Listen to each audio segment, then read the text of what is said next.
നിങ്ങളിപ്പോൾ 10ാം ക്ലാസ് പഠിക്കുന്നവരോ അല്ലെങ്കിൽ +2 പഠിക്കുന്ന സ്റ്റുഡൻസ് ഒക്കെ ആണെങ്കിലും അതുപോലെ തന്നെ നിങ്ങളിപ്പോൾ അല്ലെങ്കിൽ ഇന്റർവ്യൂവിന് പ്രിപ്പയർ ചെയ്യുകയാണ് അല്ലെങ്കിൽ റിവ്യൂ എക്സാം കാര്യങ്ങളൊക്കെ നിങ്ങൾക്ക് ഉണ്ടെങ്കിൽ സിമ്പിളായിട്ട് നിങ്ങൾക്ക് ഒരു ടൂൾ യൂസ് ചെയ്തുകൊണ്ട് ഇനി പഠിക്കാൻ പറ്റും. അതായത് നിങ്ങൾ എന്ത് ചെയ്യേണ്ട ആവശ്യമില്ല. ഇനിയിപ്പോൾ നമ്മൾ കോമൺ ആയിട്ട് ഞാനൊക്കെ യൂസ് ചെയ്തിരുന്നതെന്ന് പറയുന്നത് ഒരുപാട് ഡോക്യുമെന്റ്സ് എന്ത് ചെയ്യും, റീഡ് ചെയ്യും. അതുപോലെ തന്നെ യൂട്യൂബിൽ ഒരുപാട് വീഡിയോസ് ഉണ്ടാവും, റിസോഴ്സസ് കാര്യങ്ങളൊക്കെ നോക്കിയിട്ടാണ് പഠിച്ചിട്ടുണ്ടായിരുന്നത്. ആ ഒരു സമയത്ത് മെയിനായിട്ട് ഞാൻ യൂസ് ചെയ്തിട്ടുള്ള മറ്റൊരു കാര്യം എന്ന് പറയുന്നത് നമുക്ക് ChatGPT ഉണ്ടായിരുന്നു. ഈ ChatGPT വന്ന സമയത്ത് എന്ന് പറഞ്ഞു കഴിഞ്ഞാൽ നമുക്ക് എന്തെങ്കിലും അഡ്വാൻസ്ഡ് ആയിട്ടുള്ള ടോപ്പിക്സ് ഒക്കെ പഠിക്കണമെങ്കിൽ അതിന്റെ മെയിൻ ആയിട്ടുള്ള ഒരു കീവേഡ് ഉണ്ടായല്ലോ, അത് ജസ്റ്റ് അതിനകത്ത് പേസ്റ്റ് ചെയ്തിട്ട് നമുക്കത് ബ്രീഫായിട്ട് പഠിപ്പിച്ച് തരാൻ പറഞ്ഞു കഴിഞ്ഞാൽ നമുക്ക് ഓരോ കാര്യങ്ങളും അത് എന്തെങ്കിലും എക്സ്പ്ലെയിൻ ചെയ്തിട്ട് എങ്ങനെ വേണമെങ്കിലും നമുക്ക് പഠിപ്പിച്ച് തരും. ഓക്കെ, അപ്പോൾ ആ ഒരു മെത്തേഡാണ് ഞാൻ യൂസ് ചെയ്തിട്ടുണ്ടായിരുന്നത്. എന്നാൽ ഇന്ന് ഞാൻ നിങ്ങൾക്ക് പരിചയപ്പെടുത്തി തരാൻ പോകുന്ന ടൂൾ നിങ്ങൾ ഒരിക്കലും മിസ് ചെയ്യരുത്. അതായത് ഗൂഗിളിൻ്റെ നോട്ട്ബുക്ക് LM എന്ന് പറയുന്ന ടൂളാണ്. അതിലിപ്പോൾ സ്കൂളിൽ പഠിക്കുന്ന സ്റ്റുഡൻസ് ആണെങ്കിൽ അവർക്ക് എന്ത് ചെയ്യാം, അവരുടെ ഏതെങ്കിലും ഒരു പാഠപുസ്തകത്തിൻ്റെ ഒക്കെ PDF ജസ്റ്റ് അതിനകത്ത് എന്ത് ചെയ്യുക, അപ്ലോഡ് ചെയ്ത് കൊടുത്തു കഴിഞ്ഞാൽ അത് നമുക്ക് എന്ത് ചെയ്യാം, മൈൻഡ് മാപ്പ് ചെയ്യാൻ പറ്റും. അതുപോലെ തന്നെ അതിനെക്കുറിച്ചിട്ടുള്ള ഡീറ്റെയിൽസ് കാര്യങ്ങൾ നമുക്ക് ഓഡിയോ രീതിയിൽ പഠിക്കാം. അതല്ലെങ്കിൽ ഇംഗ്ലീഷ് മനസ്സിലാവാത്ത സ്റ്റുഡൻസ് ആണെങ്കിൽ അവർക്ക് എന്ത് ചെയ്യുക, മലയാളത്തിലോട്ട് ട്രാൻസ്ലേറ്റ് ചെയ്യാനുള്ള ഓപ്ഷൻ ഉണ്ട്. നമുക്ക് ഏത് ലാംഗ്വേജ് വേണമെങ്കിലും അവിടെ സെലക്ട് ചെയ്തെടുക്കാൻ പറ്റും. അതുമാത്രമല്ല, അതിനകത്ത് അപ്ലോഡ് ചെയ്യാൻ പല രീതിയിലുള്ള ഓപ്ഷൻസ് ഉണ്ട്. ഗൂഗിൾ ഡോക്സ് നമുക്ക് കൊടുക്കാം, അതുപോലെ തന്നെ വെബ്സൈറ്റിന്റെ ലിങ്ക് കൊടുക്കാൻ പറ്റും. അതുപോലെ തന്നെ നമുക്ക് ഏതെങ്കിലും ഒരു യൂട്യൂബ് വീഡിയോ, അതിപ്പോൾ ഇംഗ്ലീഷിലുള്ള ഒരു യൂട്യൂബ് വീഡിയോ അല്ലെങ്കിൽ ഹിന്ദിയിലുള്ള ഒരു യൂട്യൂബ് വീഡിയോ ആണെങ്കിൽ നമുക്ക് അത് പഠിക്കാൻ താല്പര്യമുണ്ടെങ്കിൽ ജസ്റ്റ് എന്ത് ചെയ്താൽ മതി, അതിൻ്റെ ഒരു ലിങ്ക് അവിടെ നിന്ന് കോപ്പി ചെയ്തിട്ട് നമുക്ക് ഇതിനകത്ത് പേസ്റ്റ് ചെയ്ത് കൊടുത്തു കഴിഞ്ഞാൽ നമുക്ക് എന്ത് ചെയ്യാം, ഈസി ആയിട്ട് തന്നെ അതിൻ്റെ ബ്രീഫായിട്ടുള്ളതും അതുപോലെ തന്നെ അത് മൈൻഡ് മാപ്പ് ചെയ്തിട്ടുള്ള ആ ഒരു എക്സ്പ്ലെയിൻ ചെയ്തിട്ടുള്ള ഡീറ്റെയിൽസ് ഒക്കെ നമുക്ക് പഠിക്കാം. ഇതിനകത്ത് വേറെയും ഒരുപാട് ഫീച്ചേഴ്സ് ഉണ്ട്. നമുക്ക് ചാറ്റ് ചെയ്തുകൊണ്ട് എന്ത് ചെയ്യാൻ പറ്റും, അതിനകത്ത് നിന്ന് കൂടുതൽ ഡീറ്റെയിൽസ് പഠിച്ചെടുക്കാൻ പറ്റും.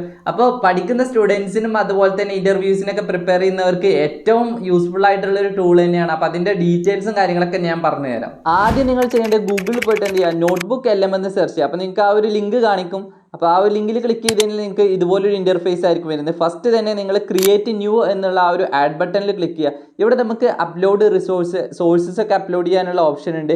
അതുപോലെ തന്നെ നമുക്ക് ലിങ്ക്സ് പ്രൊവൈഡ് ചെയ്യാൻ പറ്റും. വെബ്സൈറ്റ്, യൂട്യൂബ്, ഗൂഗിൾ ഡോക്സ്, അങ്ങനെ ഒരുപാട് കാര്യങ്ങൾ നമുക്ക് അതിനോട്ട് അപ്ലോഡ് ചെയ്ത് കൊടുക്കാൻ പറ്റും. അപ്പോൾ എത്ര ലാർജ് ഫയലാണെങ്കിൽ നമുക്ക് അതിനകത്ത് എന്ത് ചെയ്യാം, അപ്ലോഡ് ചെയ്ത് ചെയ്യാനായിട്ട് പറ്റും. ഇനിയിപ്പോൾ നിങ്ങൾ യൂട്യൂബിൽ ഒരു വീഡിയോ കണ്ട് പഠിക്കാനാണ് പ്ലാൻ ചെയ്യുന്നതെങ്കിൽ ആ യൂട്യൂബിൻ്റെ ഒരു 1 ഹവറിലെ വീഡിയോ ആണ്. അപ്പോൾ നിങ്ങൾക്ക് അത്രയും ടൈമില്ല. ഇപ്പോൾ എക്സാമിനൊക്കെ പ്രിപ്പയർ ചെയ്യുന്നവർക്ക് ഒരുപാട് വീഡിയോസ് ഒന്നും വാച്ച് ചെയ്യാനുള്ള ടൈം ഉണ്ടാവില്ല. ഏത് വീഡിയോ നിങ്ങൾക്ക് വാച്ച് ചെയ്യേണ്ടത് ജസ്റ്റ് അതിൻ്റെ 3 ഡോട്ട്സിൽ ക്ലിക്ക് ചെയ്ത് കഴിഞ്ഞാൽ ലിങ്ക് ഷെയർ ചെയ്യുന്ന ഓപ്ഷൻ ഉണ്ടാവും. അത് ജസ്റ്റ് കോപ്പി ചെയ്യുക. എന്നിട്ട് നമ്മുടെ നോട്ട്ബുക്ക് LM എന്ത് ചെയ്യുക, യൂട്യൂബിൻ്റെ ആ ലിങ്കിൻ്റെ അവിടെ കൊടുത്തിട്ട് നമുക്ക് എന്ത് ചെയ്യുക, പേസ്റ്റ് ചെയ്ത് കൊടുത്താൽ മതി. അപ്പോൾ ഇതുപോലെ അതെന്ത് ചെയ്യുന്നുണ്ട്, പ്രോസസ്സ് ചെയ്യുന്നുണ്ട്. എന്നിട്ട് ഇതിനകത്ത് ആ ഒരു യൂട്യൂബിൻ്റെ വീഡിയോനകത്ത് കൊടുത്തിട്ടുള്ള കംപ്ലീറ്റ് കാര്യങ്ങളും അതിനെക്കുറിച്ചിട്ടുള്ള ഒരു ബ്രീഫായിട്ട് ഫസ്റ്റ് നമുക്ക് കാണിക്കും.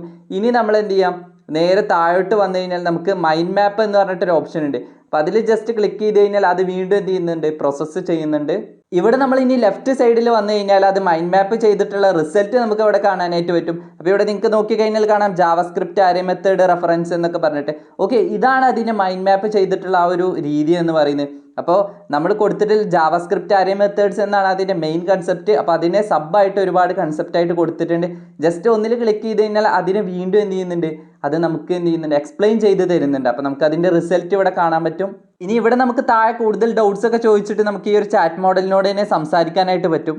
ഇനി നമുക്കിവിടെ ലെഫ്റ്റ് സൈഡിൽ വീണ്ടും ഒരുപാട് ഓപ്ഷൻസ് ഉണ്ട്. FAQ, അതുപോലെ തന്നെ study guide, time line, brief എന്ന് പറഞ്ഞിട്ട് അങ്ങനെ ഒരുപാട് ഓപ്ഷൻ ഉണ്ട്. നമുക്ക് FAQയിൽ ജസ്റ്റ് ഒന്ന് ക്ലിക്ക് ചെയ്ത് നോക്കാം. ഇപ്പോൾ നമുക്ക് കാണാൻ പറ്റുന്ന ഒരുപാട് FAQ ക്വസ്റ്റ്യൻസ് ആണ്. അപ്പോൾ ഈ ഒരു കണ്ടന്റ് റിലേറ്റഡ് ആയിട്ട് ഏതെല്ലാം ടൈപ്പ് ഓഫ് ക്വസ്റ്റ്യൻസ് ആണ് വരാൻ ചാൻസ് ഉള്ളത്, അപ്പോൾ അത് ക്വസ്റ്റ്യൻസും അതുപോലെ തന്നെ അതിൻ്റെ ആൻസേഴ്സും താഴെ കാണിക്കുന്നുണ്ട്. ഒരുപാട് ക്വസ്റ്റ്യൻസ് ഉണ്ട്. അപ്പോൾ നമുക്ക് അതൊക്കെ നോക്കിയിട്ട് എന്തായിരിക്കും കൂടുതൽ കാര്യങ്ങൾ പഠിക്കാനായിട്ട് പറ്റും. ഇനി ഇതിൻ്റെ ലാംഗ്വേജ് ചേഞ്ച് ചെയ്യാൻ വേണ്ടിയിട്ട് സെറ്റിംഗ്സിൽ ഔട്ട്പുട്ട് ലാംഗ്വേജ് എന്നൊരു ഓപ്ഷൻ ഉണ്ട്. അതിനകത്ത് ഡ്രോപ്പ് ഡൗണിൽ ക്ലിക്ക് ചെയ്ത് കഴിഞ്ഞാൽ നിങ്ങൾക്ക് ഒരുപാട് ലാംഗ്വേജസ് കാണിക്കും. അപ്പോൾ മലയാളം ഏറ്റവും താഴെയാണ്. ഒരുപാട് ലാംഗ്വേജസ് ഉണ്ട്. നിങ്ങൾക്ക് ഏതാണ് പ്രിഫർ എങ്കിൽ അത് ചൂസ് ചെയ്യുക. താഴെ പോയിട്ട് ഞാൻ മലയാളം ചൂസ് ചെയ്യണം, എന്നിട്ട് സേവ് എന്നുള്ള ഓപ്ഷൻ കൊടുക്കുകയാണ്. ഇനി എനിക്ക് റിയാക്റ്റിനെ കുറിച്ച് പഠിക്കണം. അപ്പോൾ റിയാക്റ്റിൻ്റെ വെബ്സൈറ്റിൽ ഞാൻ പോയി. അപ്പോൾ വെബ്സൈറ്റിൽ എന്തുണ്ട്, ഒരുപാട് ഡോക്യുമെന്റ്സും കാര്യങ്ങളൊക്കെ ഉണ്ട്. അപ്പോൾ ലേണിൻ്റെ പോയി കഴിഞ്ഞാൽ നമുക്ക് എന്ത് ചെയ്യാം, എങ്ങനെയാണ് റിയാക്റ്റ് വർക്ക് ചെയ്യുന്നത്, അതുപോലെ തന്നെ ഒരുപാട് കാര്യങ്ങളുണ്ട് അതിനകത്ത്. ഞാൻ ജസ്റ്റ് ആ ഒരു URL എന്ത് ചെയ്ത് ഇവിടെ നിന്ന് കോപ്പി ചെയ്തെടുത്ത് ഇനി നമുക്ക് എന്ത് ചെയ്യാം, വീണ്ടും തിരിച്ച് ആ ഒരു നോട്ട്ബുക്ക് LMലോട്ട് പോകാം. ഇവിടെ ലിങ്കിനകത്ത് വെബ്സൈറ്റ് എന്നുള്ള ഓപ്ഷനകത്ത് ഞാനത് പേസ്റ്റ് ചെയ്തിട്ട് ഇൻസേർട്ട് എന്നുള്ള ബട്ടൺ ക്ലിക്ക് ചെയ്ത് കൊടുത്തു. അപ്പോൾ എന്ത് ചെയ്യുന്നുണ്ട്, ആ ഒരു പേജ് പ്രോസസ്സ് ചെയ്യുന്നുണ്ട്. ഇപ്പോൾ ഇവിടെ നിങ്ങൾ കണ്ടോ, നേരത്തെ നമ്മൾ ലാംഗ്വേജ് മലയാളത്തിലോട്ട് മാറ്റിയത് കൊണ്ടാണ് നമുക്ക് എന്ത് ചെയ്ത് മലയാളത്തിലാണ് അതിൻ്റെ ആ ഒരു ബ്രീഫ് ആയിട്ടുള്ള എക്സ്പ്ലനേഷൻ വന്നിട്ടുള്ളത്. അപ്പോൾ ഇവിടെയും നമുക്ക് ഒരുപാട് പെർഫോമൻസും കാര്യങ്ങളൊക്കെ ചെയ്യാനായിട്ട് പറ്റും. ഇനി നമുക്ക് ഈ ടൂൾ 10ാം ക്ലാസ്സിലും അതുപോലെ തന്നെ +2ലൊക്കെ പഠിക്കുന്ന സ്റ്റുഡൻസിന് എങ്ങനെയാണ് ഹെൽപ്ഫുൾ ആണെന്ന് നോക്കാം. അപ്പോൾ അതിന് വേണ്ടിയിട്ട് ഗൂഗിളിൽ പോയിട്ട് നിങ്ങൾക്ക് ഏത് ടെക്സ്റ്റ് ബുക്കിനെ കുറിച്ചാണ് പഠിക്കേണ്ടത് അതിൻ്റെ എന്ത് ചെയ്യുക നെയിം സെർച്ച് ചെയ്ത് കൊടുത്തു കഴിഞ്ഞാൽ ഓൺലൈനിൽ എന്ത് ചെയ്യും അതിൻ്റെ PDF അവൈലബിൾ ആയിരിക്കും. അപ്പോൾ ജസ്റ്റ് സെർച്ച് ചെയ്തിട്ട് അത് ഡൗൺലോഡ് ചെയ്ത് നിങ്ങളുടെ ഡിവൈസിലോട്ട് സ്റ്റോർ ചെയ്യുക. ഇനി നിങ്ങൾ വീണ്ടും നോട്ട്ബുക്ക് LMൽ വന്നിട്ട് ക്രിയേറ്റ് ന്യൂ കൊടുത്തു കഴിഞ്ഞാൽ നിങ്ങൾക്ക് അപ്ലോഡ് ചെയ്യാനുള്ള ഓപ്ഷൻ ഉണ്ട്. അപ്പോൾ അപ്ലോഡ് സോഴ്സസ് എന്നുള്ളതിൽ ക്ലിക്ക് ചെയ്ത് കഴിഞ്ഞിട്ട് നിങ്ങളുടെ PDF ഫയൽ എന്ത് ചെയ്യുക അവിടെ നിന്ന് സെലക്ട് ചെയ്ത് ഓപ്പൺ ചെയ്യുക.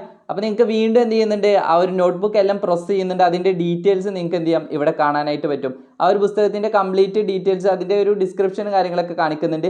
ഇവിടെയും നമ്മൾ എന്ത് ചെയ്യാൻ പറ്റും, നമുക്ക് ആ ഒരു മൈൻഡ് മാപ്പ് ചെയ്ത് കഴിഞ്ഞാൽ നിങ്ങൾക്ക് ഓരോ പാഠത്തിനെ കുറിച്ചിട്ടുള്ള ഡീറ്റെയിൽ ആയിട്ടുള്ള അതായത് അതിൻ്റെ പ്രധാനപ്പെട്ട പോയിന്റ്സ് നിങ്ങൾക്ക് അവിടെ കാണാനായിട്ട് പറ്റും. എന്നിട്ട് അതിനകത്ത് നിങ്ങൾ സിംപ്ലി ക്ലിക്ക് ചെയ്ത് കൊടുത്തു കഴിഞ്ഞാൽ നിങ്ങൾക്ക് എന്ത് ചെയ്യാം അതിനെക്കുറിച്ച് ഡീറ്റെയിൽ ആയിട്ട് പിന്നെ പഠിക്കാനായിട്ട് പറ്റും. ഇവിടെ തന്നെ ഇനി ഓഡിയോ ഓവർവ്യൂ എന്നുള്ള ഒരു ഓപ്ഷൻ കൂടി ഉണ്ട്. അതിൽ ക്ലിക്ക് ചെയ്ത് കഴിഞ്ഞാൽ നമുക്ക് എന്ത് ചെയ്യാൻ പറ്റും അതിൻ്റെ ഒരു ഓഡിയോ സമ്മറി കൂടി കേൾക്കാനായിട്ട് പറ്റും. അപ്പോൾ നിങ്ങൾക്ക് വേണമെങ്കിൽ ആ ഒരു ഓപ്ഷൻ കൂടി സെലക്ട് ചെയ്ത് കൊടുക്കാം. അതുപോലെ തന്നെ നിങ്ങൾക്ക് എന്ത് ചെയ്യുക വേറെയും ഒരുപാട് ഓപ്ഷൻസ് ഉണ്ട്. അതൊക്കെ നിങ്ങൾ എന്ത് ചെയ്യുക ജസ്റ്റ് ഒന്ന് ട്രൈ ചെയ്ത് നോക്കുക. അതുപോലെ തന്നെ FAQ ക്വസ്റ്റ്യൻസ് ഒക്കെ ക്രിയേറ്റ് ചെയ്ത് പഠിക്കുന്നതായിരിക്കും വളരെ ഇമ്പോർട്ടൻ്റ് ആയിട്ട് നിങ്ങൾക്ക് എന്ത് ചെയ്യുക ഈസി ആയിട്ട് തന്നെ കൂടുതൽ മാർക്കൊക്കെ സ്കോർ ചെയ്യാനായിട്ട് പറ്റുക. അപ്പോൾ ഈ ഒരു വീഡിയോ ഇഷ്ടമായി കഴിഞ്ഞാൽ ലൈക്ക് ചെയ്യാൻ മറക്കരുത്. അതുപോലെ തന്നെ മാക്സിമം നിങ്ങളുടെ ഫ്രണ്ട്സിനൊക്കെ അയച്ചു കൊടുക്കുക. പഠിക്കുന്ന സ്റ്റുഡൻസിനൊക്കെ മാക്സിമം നിങ്ങൾ എന്ത് ചെയ്യുക ഈ ഒരു വീഡിയോ ഷെയർ ചെയ്ത് കൊടുക്കുക. അവർക്കൊക്കെ വളരെ യൂസ്ഫുൾ ആയിട്ടുള്ള ഒരു വീഡിയോ ആണ് ഇത്. അപ്പോൾ നെക്സ്റ്റ് വീഡിയോ ആയിട്ട് കാണാം. ബൈ.